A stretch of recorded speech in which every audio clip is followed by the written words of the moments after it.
As I always say, that man ain't worth 1,000 cookies. He is terrible. That dude is straight morning breath. He stinks. So, if Brock Osweiler start, don't hold me to this, but I don't see where Brock. I'm looking at the reports. I don't see where Brock Osweiler is going to start. Therefore, if Brock is watching, the Dolphins are winning. And I'm gonna move to the next game: the Minnesota Vikings versus the New York Jets. Jets. Y'all know Sam Darnold is one of my guys that I picked him to be in the Rookie of the Year running, and I'm gonna stand by my pick. But this week he gonna get his draws kicked in his ass by the Minnesota Vikings defense. You're not gonna swell up on the Minnesota Vikings with that. See, the thing is, the Jets. I like Todd Bowles, good coach. He put together a situation that is way better than we thought last year, and he picked up right where he left off at. Sam Darnold is not the type of dude that is blinking. They're not putting too much on his table, so it looks like Sam Darnold is a better than as advertised quarterback. The Jets are currently 3-3, but hey man, these the Vikings, man. The Vikings played their asses off last year and lost in the NFC Championship game, and I can't get mad at that. The thing is, they got your boy Kirk Cousins. I have the same amount of faith in him as I have in Trump not being coming to the hood and kicking it with me tonight at Steve Harris' crib. Not gonna happen. So I don't have a lot of faith in him, but I do have a lot of faith in that Minnesota Vikings defense and the limited offensive abilities of the New York Jets. And with that being said, man, let me switch over to NBA, man. The NBA started this week, man. There was a lot of excitement, a lot of fanfare around the homie LeBron James. Actually, LeBron James started the night after. As I look at the NBA standings, it looked like everybody, I know everyone in the league has played at this point. And there's a couple things that stuck out to me. Game one was the an interesting situation. But we go talk. You know what? I'm gonna talk about game two. The Toronto Raptors right now are 2-0. The Milwaukee Bucks are 2-0. Detroit Pistons are 1-0. These are teams that nobody expected to be on anything. The teams that everybody was looking out for was the Boston Celtics and the Philadelphia 76ers. The Boston Celtics ran the Sixers game one, and the Sixers got run the very night. And the Sixers ran the Bulls the very next night. So they, at this point, even though it's only 2 games out and only an ass would make any proclamation after what they saw after 2 games, one thing that did disturb me is this. The Philadelphia 76ers aren't healthy and they don't have any outside shooting, consistent outside shooting. And it looks like they're not truly running the offense. They're dependent on the talent of their young superstars, which is Joel Embiid and Ben Simmons, to carry them through. Again, this is a situation to whereas we are looking at sports as a whole and they're not competing. This is one of the things that I'm going to harp on today. And some of the cats that's listening right now know me as Harp, and this is why they call me Harp, because I'm going to harp on this today. This is something that bothers the hell out of me.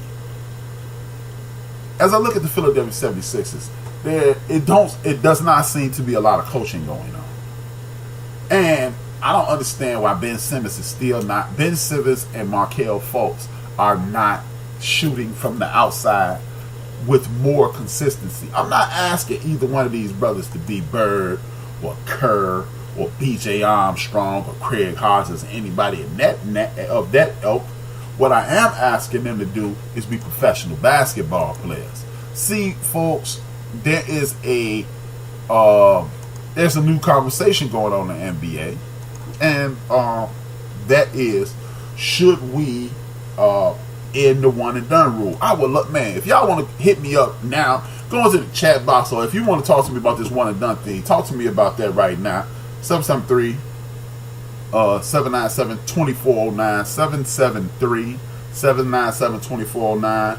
Please hit me up, because this one and done thing, if you ask me, this is why football will always be king. Even though Football is the game that I love, and I love it more than I love basketball at this point in my life.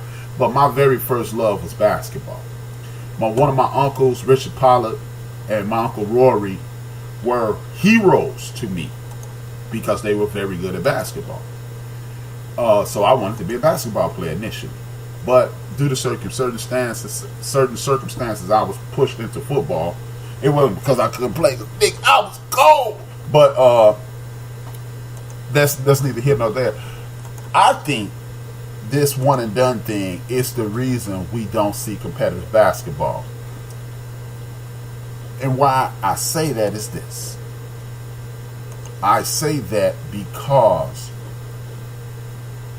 when you are one and done in the AAU lifestyle, don't get me wrong, the AAU lifestyle, not the AAU leagues. The AAU lifestyle does not afford you the ability to get the sting of a loss. The Angry Black Man, Joe, the dude who just called, Joe, Angry Black Man, and a bunch of my other listeners, James, who just texted me. These men are basketball players. And one of the things I know without even asking these men is losing did them way more good than winning. There's nothing, and if you've never played organized basketball, you've only played in the park, this is what I want you to think about. If you are not good enough to play on a team, or you never ever played on a team, when you play on a Tuesday, like in public league, you usually play on Tuesdays and Thursdays or something along those lines, or Monday and Thursday or something along those lines.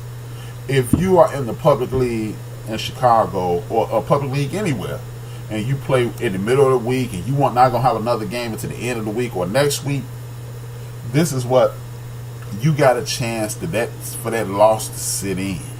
And if you've never played organized sports, when you playing in the park, you and your guys out there, and you and 3 or 4 of your guys show up at the park, y'all in y'all mind, y'all about to take over the park. And y'all go out there against some less thans, and that less than crew beat you. You are subject to you will be angrier because now you got to wait for 5 or 6 more nets, and then you hoping your boys don't get picked and things like that, so you can redeem yourself. The AAU culture, you playing 6-7 games a day, winning, losing. You really never get a chance to hone on what you're missing, because the loss forces you to sit on the sideline and you go, I shouldn't have, I need to. Those are things that are missing. And when you get a young man that goes from being the man in high school, 6'5", 6'7", let's just go, you 6'6" in high school, and you the point guard, and you also playing center, and you also, they posted you up. Like my main man, Dr. Quitman Dillard, he was 6'4", but he was playing center. So when he got to college, he was 6'4", playing guard. He was able to handle the transition, but those kind of transitions to make you look, you one of the biggest people in high school. You go from being one of the biggest people in high school to being one of the smallest people. Now, those transition and those things help you develop different parts of your game, because I'm quite sure my main man wasn't posting up anybody.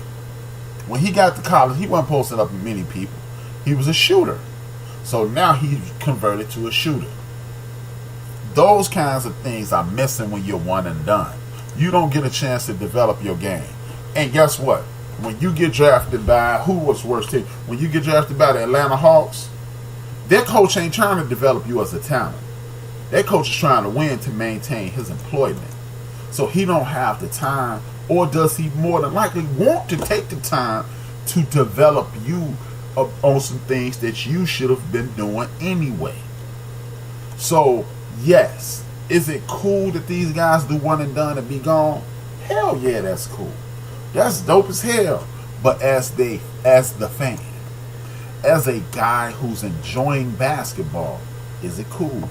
I don't think so. I don't like it at all. As a basketball fan, I'm not a big fan of it, man. I really don't enjoy it. Now, I enjoy the NBA because I get to see guys like Giannis Antetokounmpo. This dude is my pick for league MVP. He has the Milwaukee Bucks. They opened up their new stadium last night. They're 2-0 on the season. The first game, they won by the skin of their teeth. Last night, they did the damn thing. Another team that I'm keeping an eye on is the Toronto Raptors with the homie Kawhi Leonard back. And one other thing that bothers me about the league now is I'm back from an injury, so I'm getting a rest day. The NBA players are being rested way too much. I understand that due to analytics and things that you're watching. But come on, bro, how you rest in game 2? This makes me believe it's a greater problem, and I just don't like it. It's just not my get down. Look, it's just, I don't get it, man. Now, another one of the pleasant surprises, which it really shouldn't be, is Dwayne Casey got the Detroit Pistons 1-0. When you're looking at the Detroit Pistons, they are from the island of misfit toys. They have 10,001 different people who are in different positions, and nobody's developed. Blake Griffin hasn't really developed a game. The big homie, he ain't really developed, and we are forced to watch this. Again, this is why the NBA, I don't think, will ever catch up with the popularity of the NFL. One thing about the NFL is this. When you are looking at the NFL, these are men enforcing their will on others. And when you force your will upon someone else, what really happens is this. You force that man to either quit or come harder. But in basketball, you don't have that anymore. See, they don't even allow you to talk trash. And when you can't talk trash, you don't motivate people. The angry black man played at SIU. Joe Looney is a big-time basketball player from the greatest high school in the history of the country, West Downs Vocational High School, home of the Warriors. We on top at all times. But anyway, we both, we come from a culture and a time to where as you were pressed. I don't see a lot of these guys getting pressed. When I look at games, like the game last night, I thoroughly enjoyed the Utah Jazz and the Golden State Warrior game last night.